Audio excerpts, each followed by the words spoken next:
Okay, well, thank you. So Colleen Mikovich, our chair, is out sick tonight, so we are a board of 4. So I'd like to call the meeting to order, the meeting of the Brookline School Board for August 28th, 2024. I was just getting the agenda up, sorry.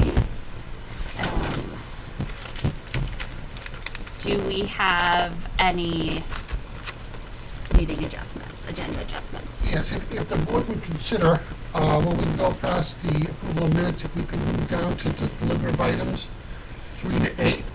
And the reason is my 2 colleagues have seniors at Hollis Brookline High School, and tonight is the decorating of the parking lot. So by doing that, they can get over there and get that done. So if the board would so indulge, I'd greatly appreciate that. Yes, and I'm so glad to see that tradition is continuing. We kind of fought hard for that one last year. Yeah? Very fun. Good. Yeah? Thank you. Yeah. So there's a motion to move the policies right after the meeting minutes. Is there a second? Second. Joanna? All those in favor? Thank you. That's all I have for agenda adjustments. Thank you. Oh my gosh, I'm so sorry. My agenda is not coming.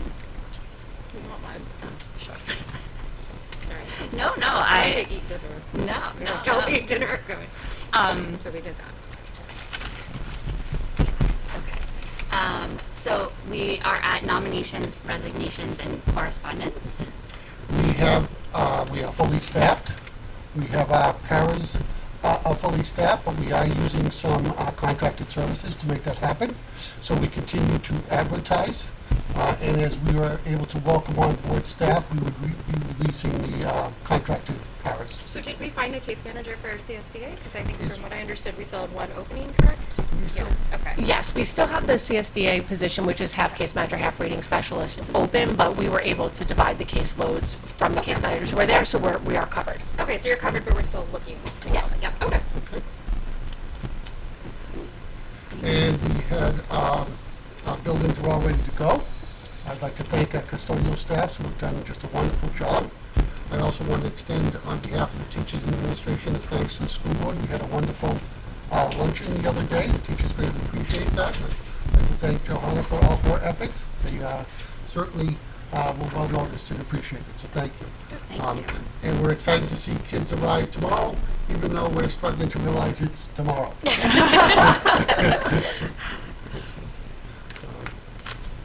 And we can move to approval of minutes. Okay. So for approval of minutes, there are some amendments offered. Page 3, line 43, delete 156,000 following voters as it's repeated from the previous line. Page 7, line 6, and page 9, line 38, replace responsible with responsive. Page 12, line 1, replace form with from. And page 15, line 42, end the sentence with a period.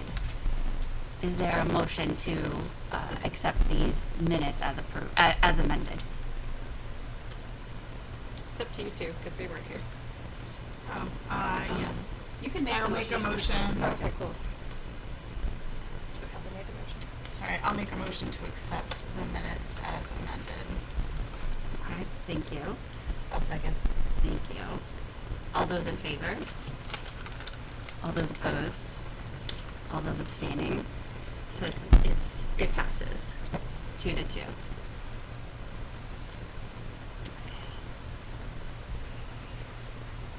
Okay. So now we are on to policies. Yes. I'll turn it over to Gina. Okay. Okay, so we're first going to look at JKAA for third reading and adopt. We could have a motion. Yes, sorry, I will make that motion.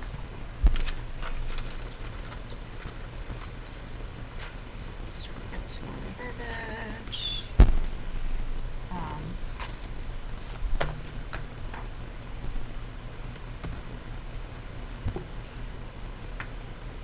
Sorry, we're all a little bit lost. Right, so a moment. Bottom of page 6. Page 6, I think so. That's what it is.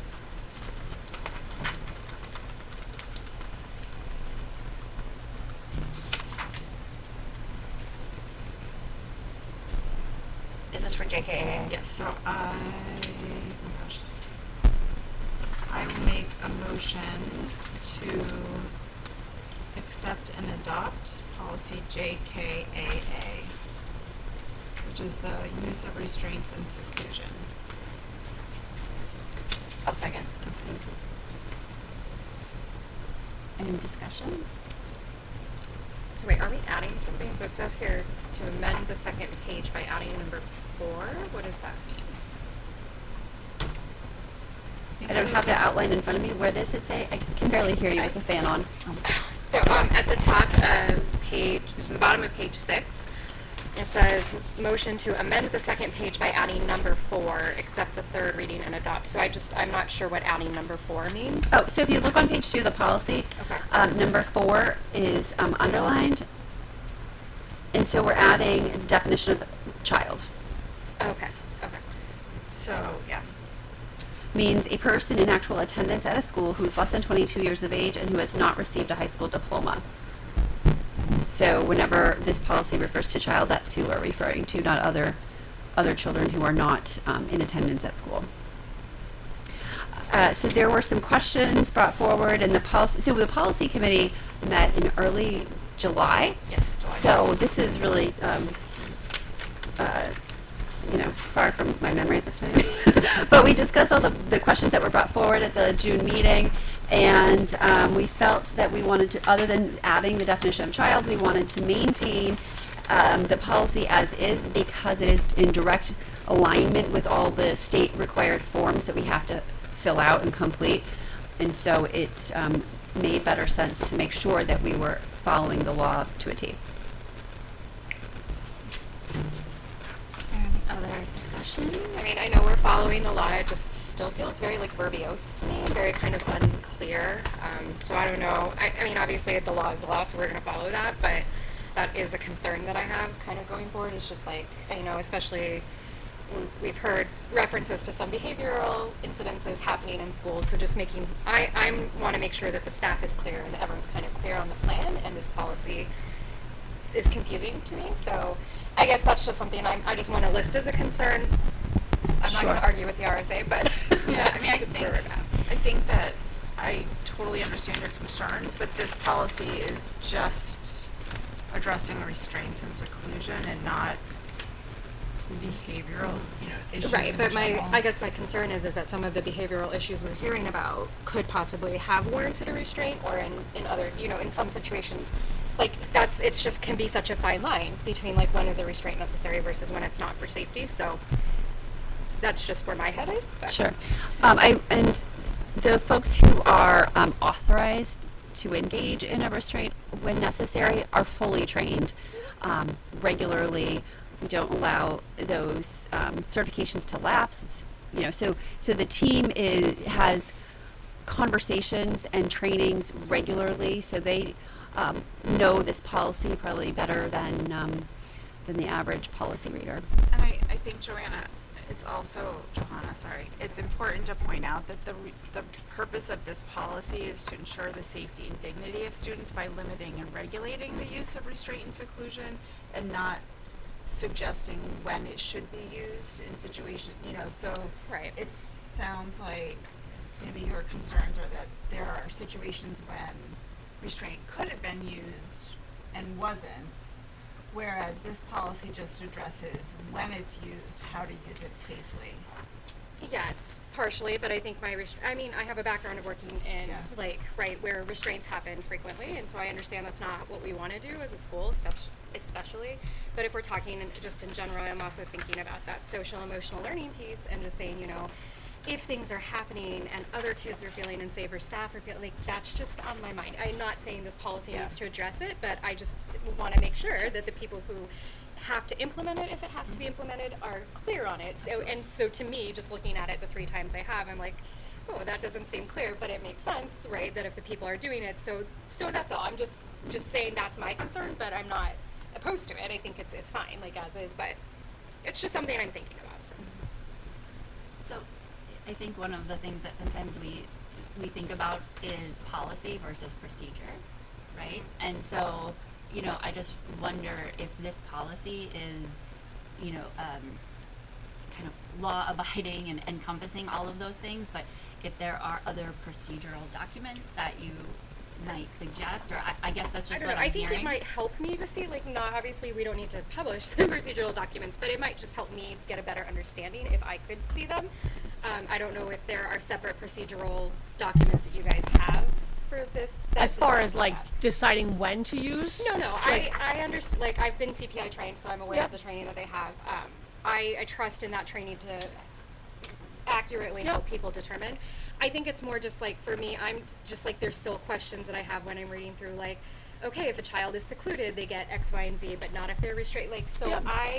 if you guys have forms There- that you're filling out, or things like that, if I There, were to there are get forms that are filled out after, and then there's, you know, kind of just a procedure based on the Right. RSA that we have, so we can share those Yeah, with you. I think that would just help my brain Sure. probably process where you're at, and that's really all I'm trying to do, is just to make sure that I have a clear understanding, just to make sure that we're doing what's best for all of the kids. right? Absolutely. So that's as our role. I mean, and we truly, like, and there actually has not been an instance of a restraint in a very long time. And because we do not use that, like, that's an absolute last resort. And the same thing with the seclusion, like, all the practices that we have in place, their seclusion does not exist within our schools. Yeah, which is great, and I'm glad to hear that, because I would have more questions Yep. if we were not doing that. But yeah, I think that's probably just where would help me, and then we would, I mean, but I'm not unopposed to this policy. I think this policy is right. I just want to put it out there that this is what our plan is. Yeah, absolutely. Any other discussion?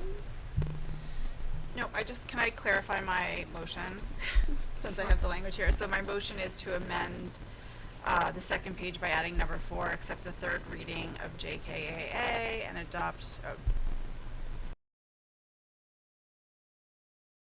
use of restraints and seclusion as amended. Who made the second? I did the Allison. second. Thank you. Sorry, the fan I can't hear. So if there's no more discussion, then is there someone that would like to motion for the adoption to accept the third reading and adopt policy JKA, use of restraints and seclusion as Right. amended? I think Kelly Oh, just did okay. that. Yep, so we right? just need to vote. Yeah. Okay. All those in favor? Thank you. Thank you. Okay. Kelly, do you want to make a motion for GBCD? I sure do. I have it if you want me to. You sure? I just had to figure out where I was for a moment. I mean, she even bolds it, but it's hard. So I would like to make a motion to accept the third reading and adopt policy GBCD, background investigation and criminal history records check. I'll second. Thank you. All right, so looking at this policy, everything is exactly the same as it was presented for second reading, but I would like to propose an amendment that I just caught.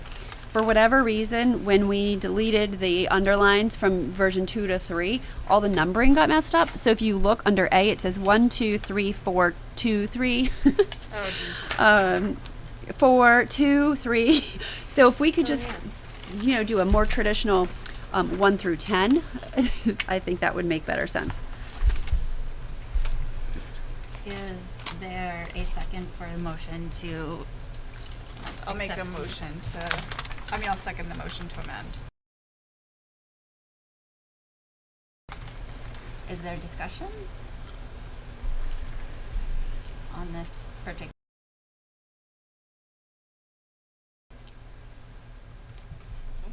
No, I think this was pretty straightforward. I just had a quick question in terms of the vendors and the third parties. Are we saying in the policy that those vendors and contractors have been thoroughly vetted by their hiring agency, or and we as the school, as you as the school district, are accepting that? We do not accept that. We background check everybody, but legally we are not required to, but we do. That is our procedure. Thank you. Even, if we have contractors who are working on the building as opposed to a contractor who's like a speech and language pathologist, we Yeah. still background check them. Thank you. Yep. Okay. Well, so if there's no more discussion, is there? Can we vote, please? All in favor? Thank you. Next policy. Okay, the next policy is EBCG, which is communicable and infectious diseases. And I would like to make a motion to amend item D under the section titled Confidentiality and Data Privacy by deleting the first sentence, accept the second reading, waive the third, and adopt. If there's a second. I'll second.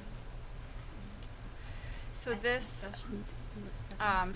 is the communicable disease policy, which when we presented it at the June meeting, we discussed that there was not there wasn't one in the past. So this is a new policy for us.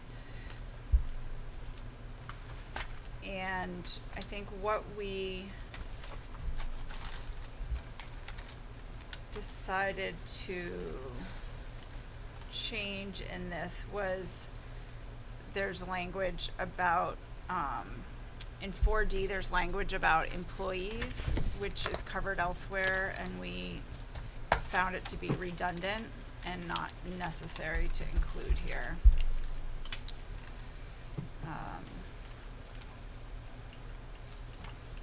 And that was our only change.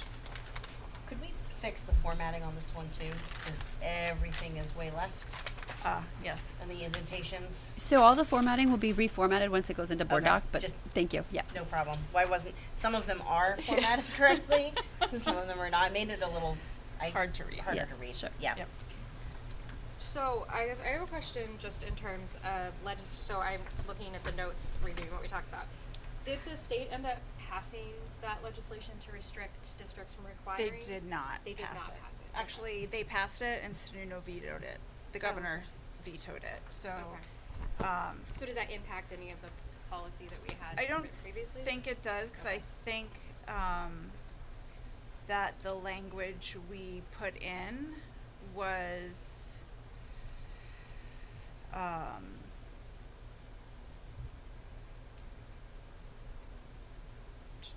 Yeah, because I mean, it's saying like we didn't want it just in case. So Right. We're looking to keep it that way. That is what I think so, yeah. Okay. Because it says, based upon specific recommendations of local, state, and other federal health authorities, the superintendent is authorized to implement such additional extraordinary measures as may be necessary.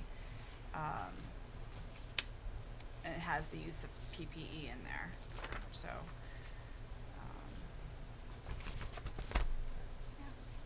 It's nice that we didn't have to worry about that.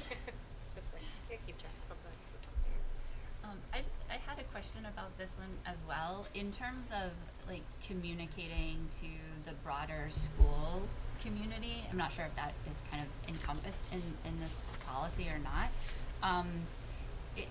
Is there, I guess, policy or procedure around that? You know, these communicable diseases that they list are, they seem, you know, like the standard, but there are also others that, you know, being parents and being, you know, in schools, we all are sick all the time. And so I just wonder if there's like a very bad case of like strep in a classroom going around. You know, like you kind of hear the scuttlebutt sometimes, but are there HIPAA violations or anything that would prevent us from like having a communication about a different communicable disease than the ones that are listed? Yep, so we limit our communications, if you read the newsletter, to generic notices from the nurse, like we're seeing additional cases of the flu, or we're seeing additional cases of XYZ, but unless we are specifically told to communicate certain things, we just can't. Thank you.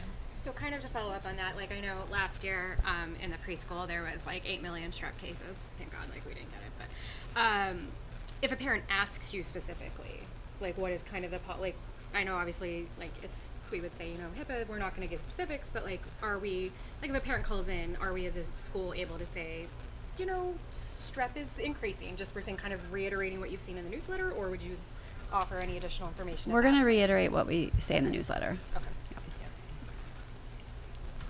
It just becomes identifiable. No, I In a small- agree. I just yeah. want to make sure that I'm clear on that. So Yeah. we're- Yeah. All right. Well, thank you. If there's no more discussion, is there a motion, or sorry, we can vote. All those in favor? Thank you. Opposed? No? Alright, next one. All right, ACF, this was a first and adopt, if possible. So I would like to make a motion to accept the first reading, waive subsequent readings, and adopt policy ACF, which is food and nutrition services, anti-discrimination and civil rights complaints. And this policy, it's a new policy, it's required by law, and if you look at it, it's pretty brief and just is that we won't discriminate. Because we receive USDA funding, we will not discriminate, and gives contact information for who to file a complaint with if you feel like you have been discriminated against, in terms of the district's food service policy. So it looks like this is a federal, coming from federal law, like that we're so, they wouldn't complain to the state is what I'm saying. Yes. Okay. Have we had a chance to put all the posters up, or do we? They've been up for years. Oh, great. I haven't been in the gym Yeah. recently, so I don't know. Yeah. Good No, to we know. double checked all the schools just to make Okay. sure. Anything, any other discussion? And we didn't have a second. We need Oh. a second. Oh, awesome. Okay, thank you. Thank you. So if there's no other discussion, should we vote? All those in favor? Thank you. Opposed? There's another long one. Okay, and so I would like to make a motion to accept the first reading, waive subsequent readings, and adopt policy JI, student rights and responsibilities. Do you have a second? I'll second. Thank you. Back one. So this is another policy that Brookline did not have. It used to be recommended and now it is required. It is, as you can see, a 2-sentence policy with a legal reference. Any other discussion on this policy? Okay. All right. So then if we can vote, all those in favor? And opposed? Okay. 4-0. All right, here's another one. I'd like to make a motion to accept the first reading, waive subsequent readings, and adopt policy IHBA-R, Programs for Pupils with Disabilities, Section 504, Notice of Parent and Student Rights. Is there a second? I can second. Discussion? Similar to the previous one, this is a required by law policy and states the rights of students and families regarding their 504 protection, and this is a policy that Brookline did not have before. And so again, this is verbatim from the law and provides contact information if you want to challenge or file a complaint. I'm sorry, I was just. This is why I could never be a lawyer, because I'd be like, I can't read this shit. Like, so I just want to make sure. So if people are eligible for both 504 and the Individuals with Disabilities Acts, we're just talking about like if they're deemed for services and people disagree with that, then this is how they can file. Is that kind of what this is saying? Yes, this is actually the exact procedural safeguards for Section 504 Okay. that's handed out to families when students are referred to the Section 504 process. So that's what this comes out of. So the policy IHBA is Programs for Pupils with Disabilities. This is kind of another layer, the regulation underneath that. So it's the big Okay. umbrella for the oversight of the programs and such. It's the safeguards for the families' rights and. Okay. So you could question if you feel your rights have been violated at any step along the way. This is providing assistance as how to contact someone to share your complaint. Okay. I appreciate the policy committee adding this one in, so thank you. You're welcome. Thank you. one other quick question. I'm sure it's probably on the website and I just haven't seen it. Who makes up the 504 committee in the district? So every school building, the 504 case manager will be the school counselor. So if a student is referred for Section 504 referral, the school counselor will convene the team, which would include an administrator, school counselor, classroom teacher, parent. And then at the high school level, typically the student as well. So that would be the base team. But you could always bring in other professionals as needed. It could be a nurse, could be a school psychologist, could be any sort of related service. So it just depends what the student's needs are. Thank you. All right, if there's no other discussion, then let's put it to vote. All those in favor? Didn't even wait. Thank I you. didn't wait, sorry. I'm like, amen. Thank you. This is really helpful. I will give you a little heads up that it's great that all of these have been adopted, because just as last September, we saw quite a few really lengthy policies, all the ACs, ACAB, ACAA, and all the Title IX policies, and I shared with you that we need to do a first reading and adopt. They're very lengthy, and all the rules and regulations are changing. Well, they have changed, and so next month you'll be faced with amending each and every one of those lengthy policies relative to the new Title IX laws and procedures. Can't wait. Perfect. We will bring coffee. Or Yes, pizza. lots of Yeah. coffee. All right. So the policy is done.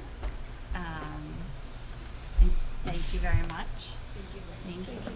Have a good day tomorrow, and good luck with all of your decorating. I can't wait to see that. Oh my gosh, I should have given you all my chalk that I have left over from last year. That would have been helpful. Um, Back to the principal's reports, if it's okay with the chair? uh, Mary, Tricia? Go ahead. oh, yes, if we could do the principal's reports, please. Okay, good evening. Our enrollment is listed on page 1, pretty close to where we started last year, just a little bit down, I think about, 11 or so students overall in the district. We've listed out all the numbers by grade level, sections, and then going into our summer updates, like Superintendent Corey shared, just want to thank our school custodians and maintenance for their efforts this summer. The buildings look great. The floors are shiny. The rooms are clean. We're ready for the students to come back and are excited to have them back. We also want to thank our secretaries, because there's a lot of things that happen behind the scenes. They're always registering students, helping with getting orders in, so a lot of work there. And then also Rich Raymond, our tech person, he's been really busy with our new hires, but also putting in access points and getting all of our devices cleaned and upgraded. So thank you to all of those support people to help get our year started. At RMS, we've had a few space transformations. Last year, our step room, it's one of our special ed rooms. It was located in our old staff room. That's now our nurse's office. So our nurse's office is closer to our gym, and it's got its own bathroom. It's close to the cafeteria, so they're just closer to the center of the building. The nurse's office, where it was last year, near Milford Street, that's now our new speech room. And the speech room, which used to be by the basketball court, is now the step room. So it was like a three-way trade. And then we did some painting around the building. We updated access points where we're pretty well saturated, just to help with our bandwidth for network connections. We added a few security cameras, and we're pretty good there. We just have, I think, 1 or 2 more left to do, which we're going to get a little bit better coverage on the Milford Street side. And then we upgraded our fire panel. So that was a lot of buzzing and beeping throughout the summer. That's done. So I'll let Mrs. Boulay share her project updates. Thank you very much. And again, I just want to thank the school board on behalf of all of the teachers and the entire staff of Brookline for the wonderful luncheon yesterday. And Johanna, you did an amazing job, and thank you again. It was really well appreciated, well received. Happy to spoil you The guys. food was delicious, and everyone really loved those chocolate chip cookies. So thank you again. And the little cards. I emailed Yes. them. I emailed Chrysanthes to be like, they loved your cookies and your brownies, so we might have to double that. Oh yeah, and the food was delicious. Yes, and the personal touch of the handwritten notes. There's nothing nicer. So thank you. Andy all. even took a to-go bag. of cookies. Yes, the to-go bag. Well, because I have a toddler, right? Like, we take everything to go. So that was wonderful. It was a great way to start the week, and it's nice to see all of the staff back and with lots of bright smiles and getting their rooms set up for tomorrow. For CSDA, we did have some space transformations or just really improvements. We had the gym flooring refinished. It came out beautifully. We also had our fire panel upgraded. Unfortunately, it was kind of last minute when they were able to fit us in, and they finished it last night. So we've been having lots of bells and whistles the past few days. We did phase 3 of 5 of our replacement of 3 classroom exterior doors. So those have been replaced. The custodial staff did a phenomenal job of cleaning and waxing all the floors and hallways and classrooms throughout the building. They've also painted some of the staff bathrooms. Our playground equipment, I had been hoping back in June timeframe, I said, oh, hopefully we'll have it in by August. Unfortunately, it was a little delay there, but they still have us on schedule. The playground equipment right now, I received an update from the company that it's supposed to be delivered to the school around the 19th of September. So we're hoping, I'm praying for the end of September, first week or so of October. So the kids are excited about that. We did have a couple of orientations. I had the tours for the 4th graders and all new students. So that went really well last Thursday. Students were really excited. They were a little nervous when I said, okay, unfortunately, the principal, you've met me now, I give you your first assignment. And they get all nervous, and I say, you just need to enjoy the rest of your summer until I see you in a week. So we have some other updates that will be coming up, as you can see here. And Dan, I know, had his kindergarten open house, or orientation, I should say. And we're excited to have the students return. And then our new hire orientation, that was all of our new staff and the SEU office and district administrators do a wonderful job there, along with teachers in the district, just preparing all of the new staff. So on Tuesday, they all met at the middle school, went through trainings, and then on Wednesday, they returned to the buildings and they met with their mentors, got set up in their classrooms, just so they can get better acclimated, got a tour of the building. So that's a really well done program, and a lot of great feedback district-wide about how positive those days were. Like Mrs. Boulay shared, we had a family orientation for new families last week. That was great. Today we had our open house for kindergarten, and this is what we've historically done the day before kindergarten because it kind of alleviates all those jitters and before school starts, so they get to see what a bus looks like before they take the bus tomorrow, and they get to see their classroom before they see their classroom tomorrow. So that was a really well done day. I want to thank the kindergarten teachers for their planning and prep, and all the families that attended. We had a great attendance today. It was very, very busy on this hot day, but I think it goes a long way for the kiddos tomorrow, so they can have a successful first day.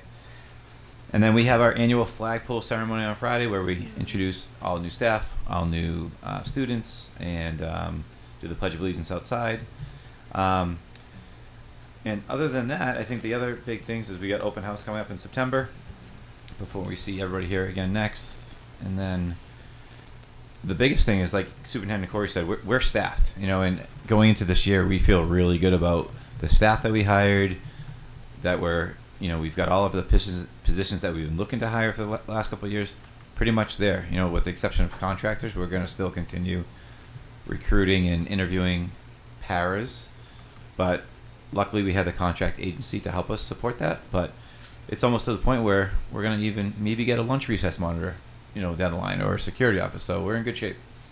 So. Dan, I just had one question. Yep. I think, was there, the slide was getting replaced at this playground? Because there was like a big hole in it.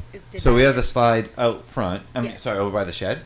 There's a red Yes. slide. It's in the Yes. parking lot, and we're just waiting to install that. But Okay. when Mrs. Boulay's playground gets done at CS Day, they are planning to come in and just insert it for us. Okay, so but that should be okay for the kids until then, like. Oh yeah, okay, yeah, okay. that's like the Just wanna slide's make fine. sure they're It's not just a gonna, like, small. It was a catch small on. little crack there, but Yeah. when the company came to visit Mrs. Boulet's, I asked them like, in any way we can change it, so they replaced it for us, no cost. Oh, okay, perfect. So. Okay, awesome. Just one quick question. I think, and we may have gone over this in June, so apologies if this is redundant. There are a few new teachers, so I've heard some parents have the jitters, maybe. Sure.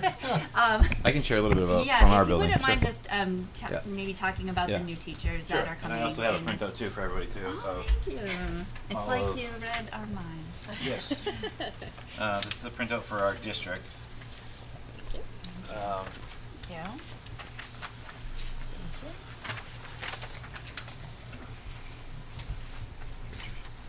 So at RMS, like I said, it's been a busy summer for both Trish and I and our special ed admin, Mr. Verity. We did have, we have a few leaves that we have to cover. So we were successful in getting some new long-term subs, all teacher certified as well, which is great. We got very, very lucky with that. Although we have some new hires, some of them are not really new. They used to work in the district or came back. So that's, we had a staff member that used to work for us, but now is working for Mrs. Boulet in a different capacity. We had some staff that I know it's a black and white copy, but if you see a lightly bold and underline, that means they're new to our district.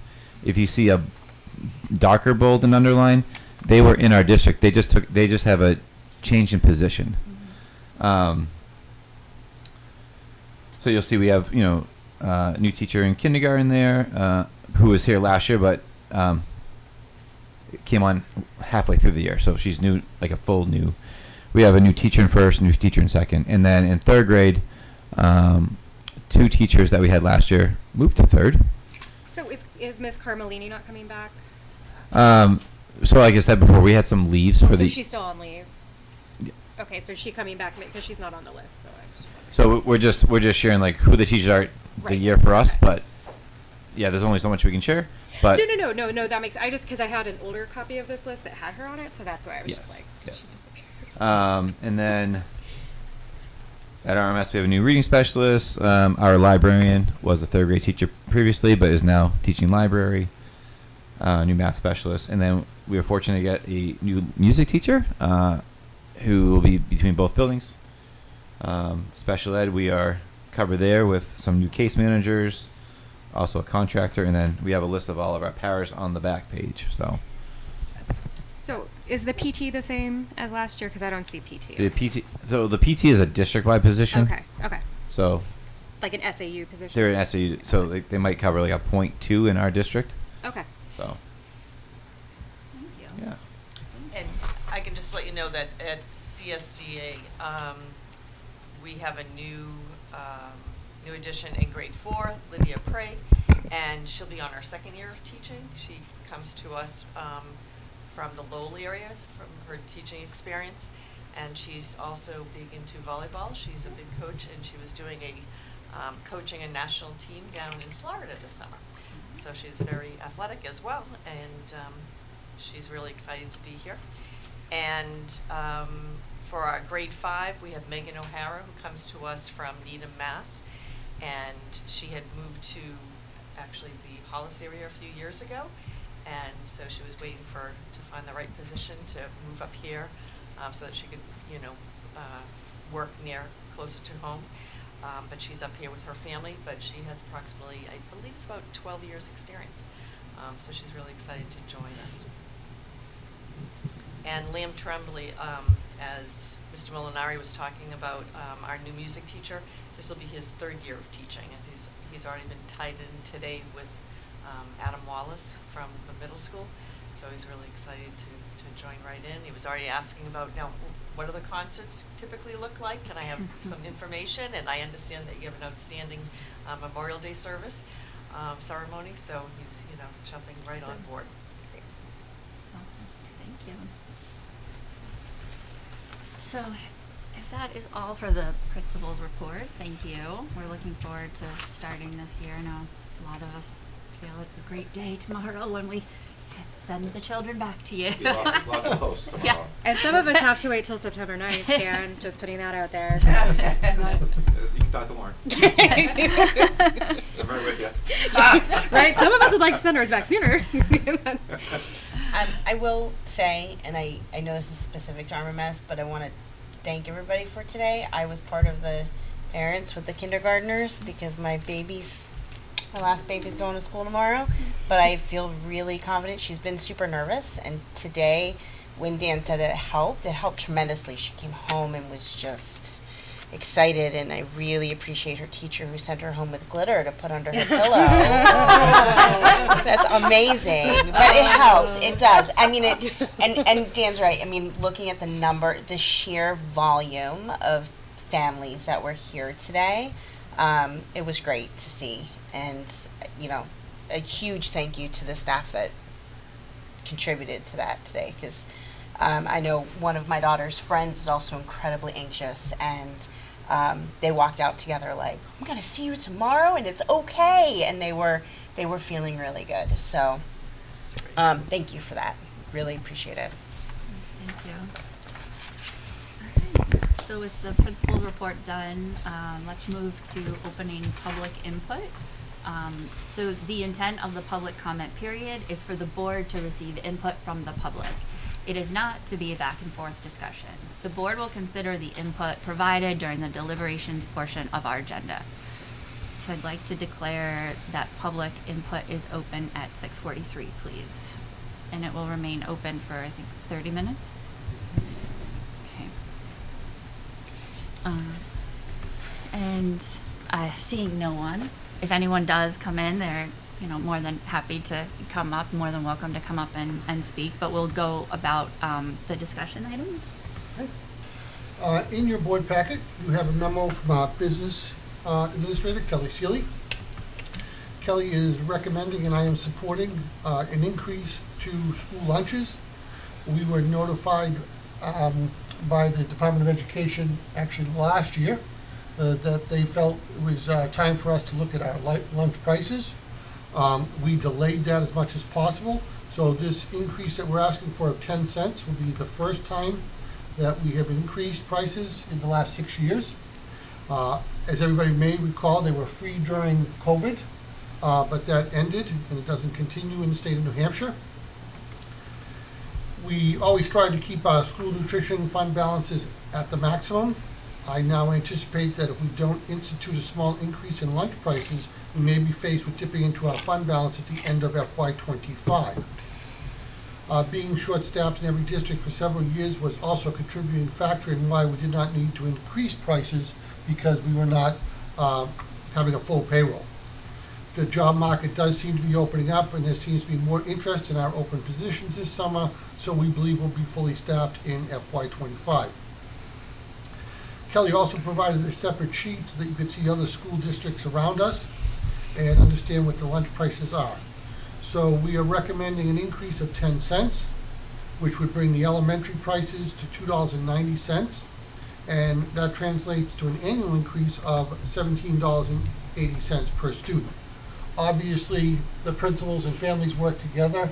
Anybody who is eligible for free and reduced, or anybody that we have a concern about, we would reach out to and work with them to make sure that they were receiving lunch.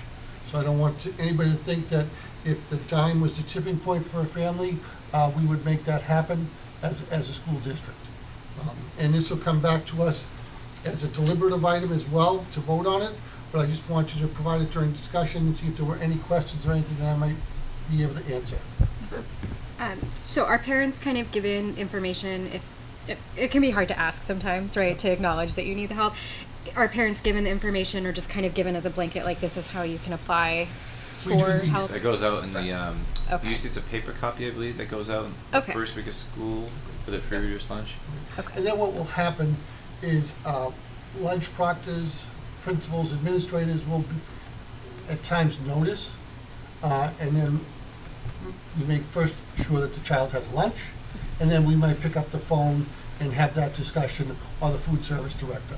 So it's very, very confidential, and nobody knows who is on free and reduced, and it's not information that's provided. The only time that it is utilized is at the high school. If a child was, say, going to apply for colleges and couldn't afford the application fees, they just need to have some documentation, but again, that's done through the food service director. Okay, yeah, no, I think that's my biggest question, is just making sure we have the information available to families Yep. where they don't feel like they have to like out themselves, but can feel comfortable reaching out for help without. And it goes on year long, so if all of a sudden in January, somebody lost a job Yeah. and it changes everything, again, we'll reach out to them or they can reach out to us. Okay, perfect. The second memo in your packet is our yearly retained fund balance. The audit work is still being finalized, which is typical for this time of year. Nothing has changed from our June report, so we are still planning that we can retain the full $140,000. Once we get the auditor's final entries, we will know positively. For now, what we typically will do is the board will approve that we can retain up to a maximum of that $140,000. Once Kelly gets the final numbers from the auditor, we would come back to you and report how much of the 140, if not all of it, is being retained, and what amount is being returned to the taxpayers to offset the to taxes. And again, this appears both under discussion, deliberative items, because we will be looking for a vote on this as well. And I'd be happy to take any questions, but this is our yearly retained fund balance discussion.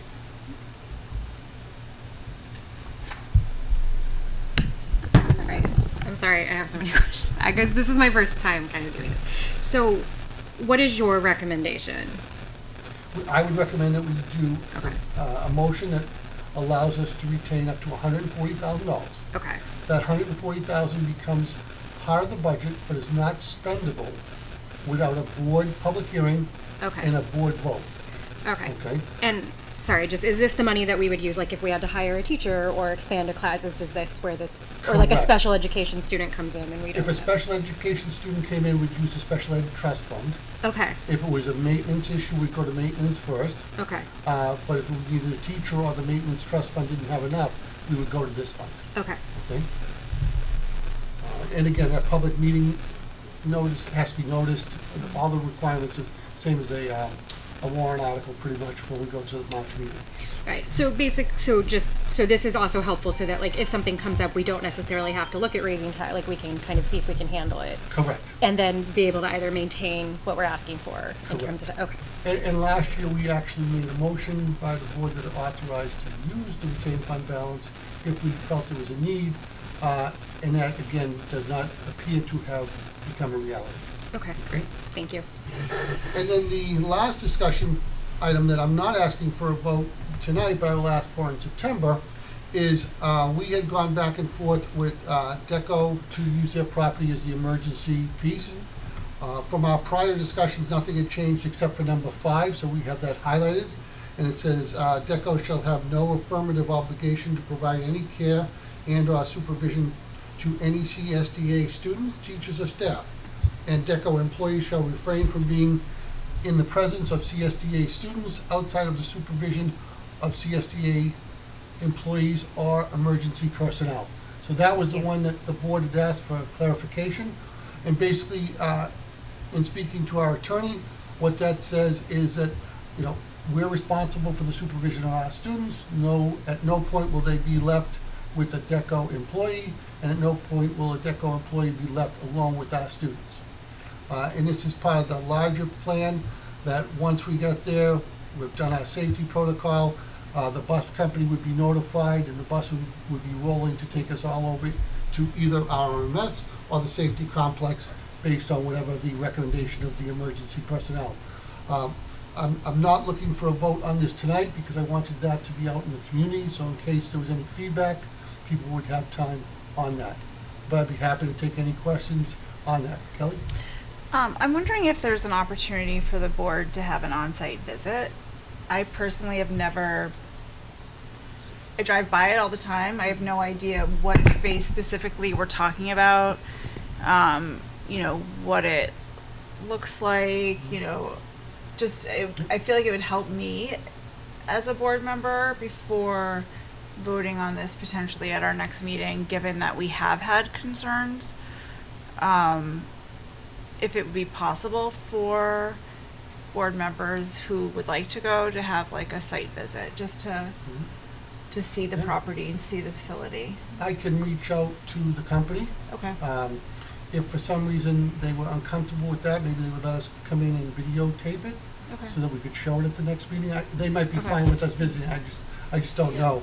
And what I would do is, Kelly, I'd try to schedule it prior to the next board meeting so that people aren't coming out multiple nights. Sure.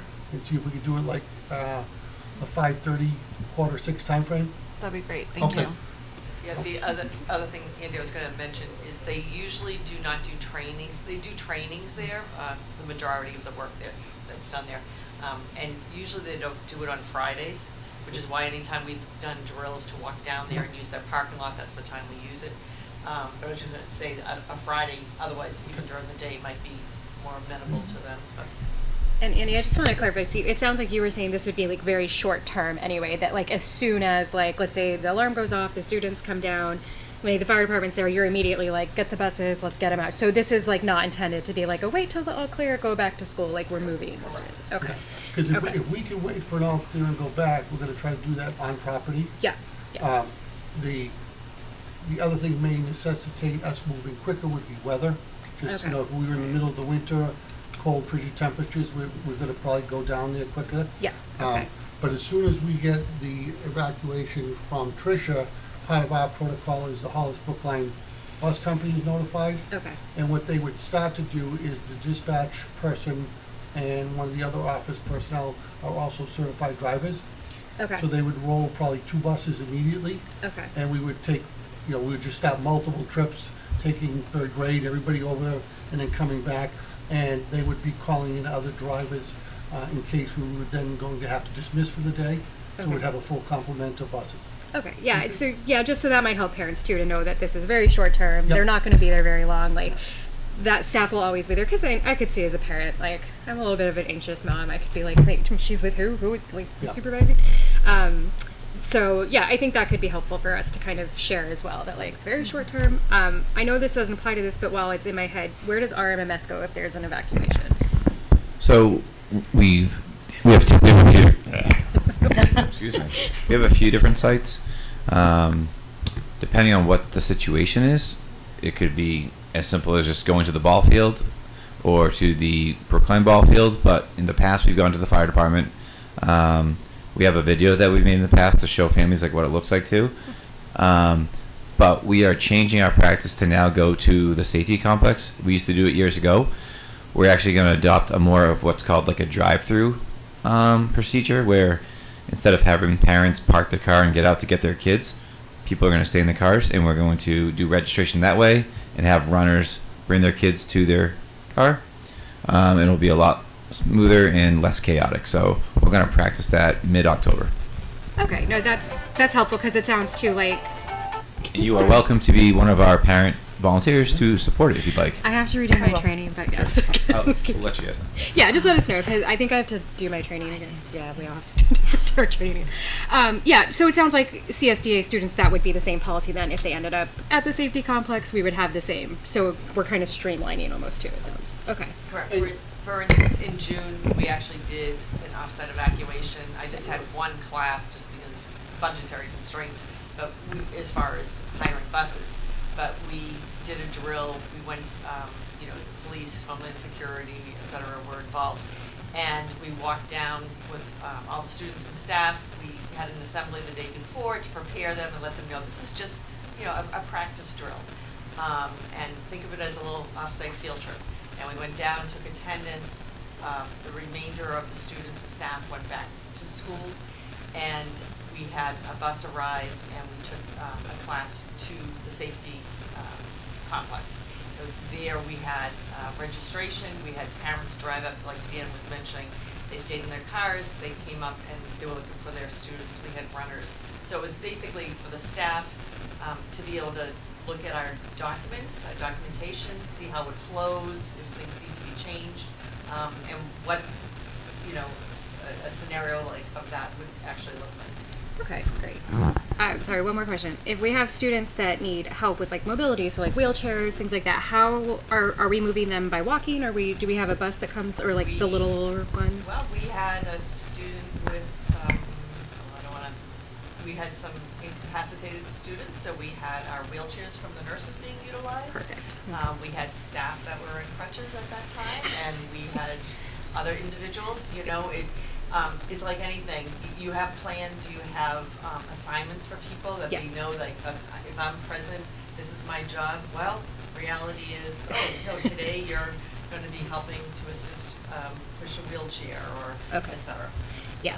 And then Dan, with like the littles, because like mine's a bolter, I know that. So like if you've got like children that are hard to kind of crawl or can't walk that far, like what's kind of your plan for them? So in our EOP, it's our emergency operation plan. We outline all of those procedures. So like Mrs. Belay shared, you know, we have wheelchairs, we have wagons, but we also have the ability to call Hollis Transportation Okay. to come over to during the day, and they sometimes have a few drivers on hand that would help drive a group of kids if they need to. And for our young kids, we do have and you've seen this when they come in on morning arrival, the little leashes to hold on to. So we have those. The rope. And the other big thing to know is we shut down the road because we're on Milford Okay. Street. So the Yeah. cops, they'll have mutual aid come, but they'll shut down Milford Street. We'll have a crossing guard, and everybody has an assignment. So, but the police will patrol up and down the road. They'll close the road down. So Perfect. if there is a bolter, you know, We've got coverage, we've got staff, and we have multiple staff per class assigned. Yeah. Well, I think honestly, for any of these grades, you could have a bolter, right? Like you could have a kid, Absolutely. like And then making they're their missing way person, over. and then we have Yeah. it's down the situation. So Yeah. No. All right. No, that's great. Thank you. And please understand that when it's called in, you have response from the Brookline PD, the Hollis PD, and the Townsend PD are all together in Okay. responding, along with their fire departments. Some of those are volunteer individuals, others are full-time individuals. And they come in and they assist us in our roles. So if we had a child that couldn't be moved for some reason or whatever, we have vehicles that we can put them in, keep them warm, keep them safe. So it's a very elaborate piece, and that's why we try to practice it on a small scale. We have gone big scale with the older kids, and it's difficult but impressive. Yeah. Yeah. Good. Yeah. That sounds We great. hope never to use it. Just one other question. In number 3, it says CSDA students, teachers, and staff shall gather, describe the area. Are we going to kind of prescribe where certain people will go, or just which area? You know, because they have their like parking lot or their building or something. Is there more context that needs to be added here? We typically look at our situation on a yearly basis. We're required to do our updates to our EOPs, and that was intentionally left like that until we go through this year. Dan coordinates that from across. He and Principal West over at the middle school are our 2 safety chairs. So they meet on a regular basis with fire, police, and everything, and go through. If we're doing a new drill, Patrick and Dan will be invited to give their perspective just from the safety angle, and it's worked out very well.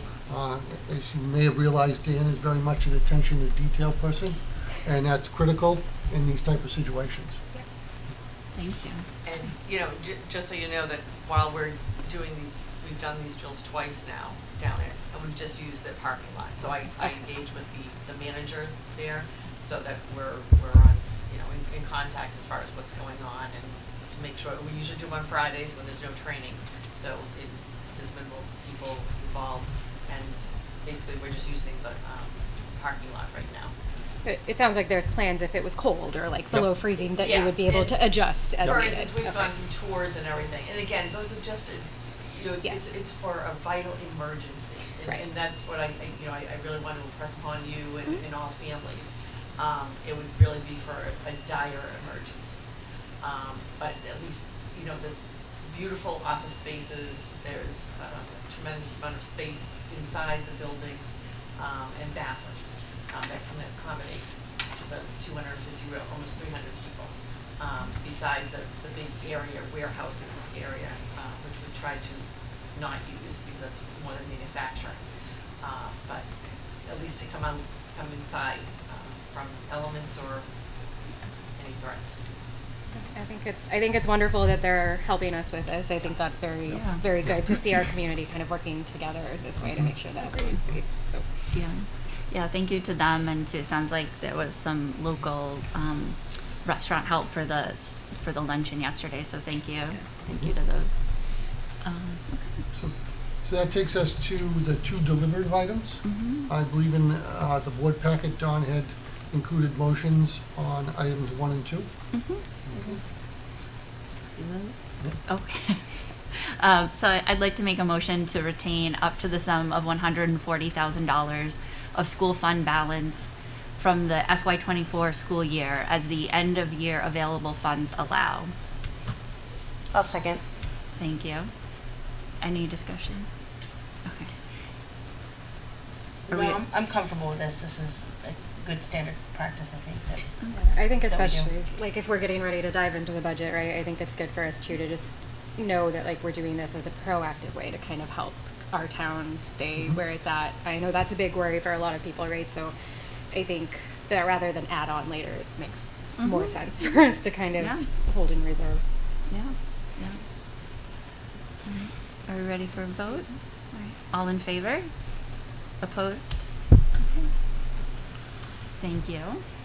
And then moving on to the recommendation to increase lunch prices by 10 cents. Let's see, I'd like to make a motion to approve the business administrator's recommendation to increase the price of lunch at the Richard Mahakian Memorial School and the Captain Samuel Douglas Academy from $2.80 to $2.90, effective at the start of the 2024-2025 school year. Is there a second? I'll Second. second. You got it, girl. And I'll second. discussion? I guess I'm just curious, like, why the Department of Education is pushing so hard? Because it's through the federal nutrition program, Okay. and it's not intended to be a profitable entity. Okay. If fund balance becomes large, and I'll use the co-op as an example, they will come in and ask us to develop a spend down plan. Okay. And what we would do then is we would target upgrades to the kitchen, because it has to be spent under the federal nutrition in the kitchen area. Okay. So when we did the Hollis Primary School's kitchen over, the new stove, all of that came through their fund balance. So they want to see we maintaining a healthy balance.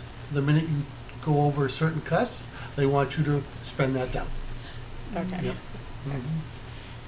I appreciate our ability to have maintained prices for 6 years, and especially through inflation all the way around. So, while I know 10 cents may potentially be a burden for some people, the fact that we also have help, and that, again, we'll reiterate that, parents to reach out if necessary. Excellent. So, Thank you. Yeah. All right. If there's no other, can we vote? All those in favor? Opposed? Great. All right. So, let's see. All right. So those were discussions and deliberations. We've done policies. We do not need a non-public, so we are at a motion to adjourn. What do I We have need to to close close public public. input? Yes, it will naturally close. Oh, when we okay. Yeah. Just trying to make sure we've got all the Robert's rules here. That's so, okay. No. okay. So I would. Oh gosh, I don't know if I have the right wording right here. So I would like to make a motion to.